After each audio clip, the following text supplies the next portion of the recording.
மாதா தொலைக்காட்சி அன்பர்களே, இறந்த நம்பிக்கையாளர்களின் ஆன்மாக்கள் இறைவனிலே நித்திய இளைப்பாற்றை அடைய நமது மாதா தொலைக்காட்சியோடு இணைந்து ஒரே குடும்பமாக மன்றாடுவோம். அகஸ்டின் ரத்தினம் 30ஆம் ஆண்டு நினைவஞ்சலி.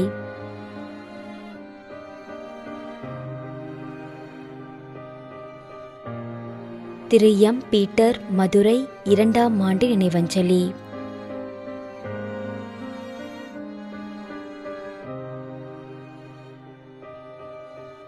எஸ். செபாஸ்டின்.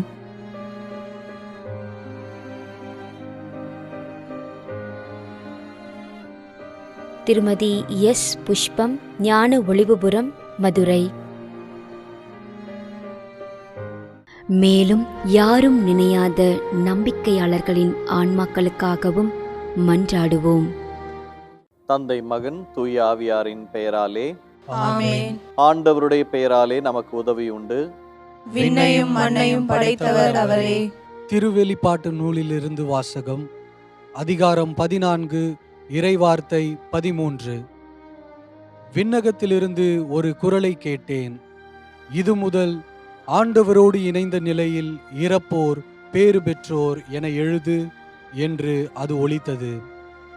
அதற்கு தூய ஆவியார், ஆம், அவர்கள் தங்கள் உழைப்பிலிருந்து ஓய்வு பெறுவார்கள், ஏனெனில் அவர்களின் செயல்கள் அவர்களை பின்தொடரும் என்று கூறினார். ஆண்டவரின் அருள்வாக்கு. இறைவனுக்கு நன்றி. நம்மிடையே வாழ்ந்து இறந்து போன இறைவனின் அடியார்களுக்காகவும், மேலும் குறிப்பாக மாதா தொலைக்காட்சி வழியாக நீத்தார் நினைவில் இன்று நினைவு கூறும் இறைவனின் அடியார்கள் அனைவருக்காகவும் மன்றாடுவோம். விண்ணுலகில் இருக்கின்ற எங்கள் தந்தையே, உமது பெயர் தூயது என போற்ற பெறுக. உமது ஆட்சி வருக. உமது திருவுளம் விண்ணுலகில் நிறைவேறுவது போல மண்ணுலகிலும் நிறைவேறுக. எங்கள் அன்றாட உணவை இன்று எங்களுக்கு தாரும்.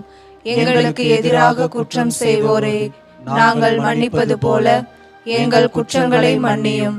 எங்களை சோதனைக்கு உட்படுத்தாதேயும், தீமையிலிருந்து எங்களை விடுவித்தருளும்.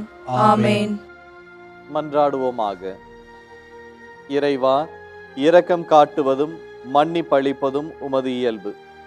ஆகையால் உமது திருவடிகளுக்கு வந்துள்ள இன்று நாங்கள் நினைவு கூறும் ஆன்மாக்கள் மீது இரக்கம் கொண்டு அவர்களுடைய குடும்பத்தார் மற்றும் மாதா தொலைக்காட்சி குடும்பம் செலுத்தும் ஜெபங்களை ஏற்று அவர்களது குற்றங்களையும் அவற்றிற்குரிய தண்டனையும் மன்னித்து அமைதியையும் முடிவில்லா வாழ்வையும் தந்திடுமாறு எங்கள் ஆண்டவராகிய கிறிஸ்து வழியாக உம்மை மன்றாடுகிறோம்.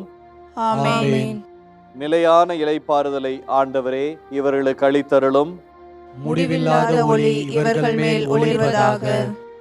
இறந்த நம்பிக்கையாளர்களின் ஆன்மாக்கள் இறைவனின் இரக்கத்தினால் அமைதியில் இளைப்பாறுவனவாக. ஆமென்.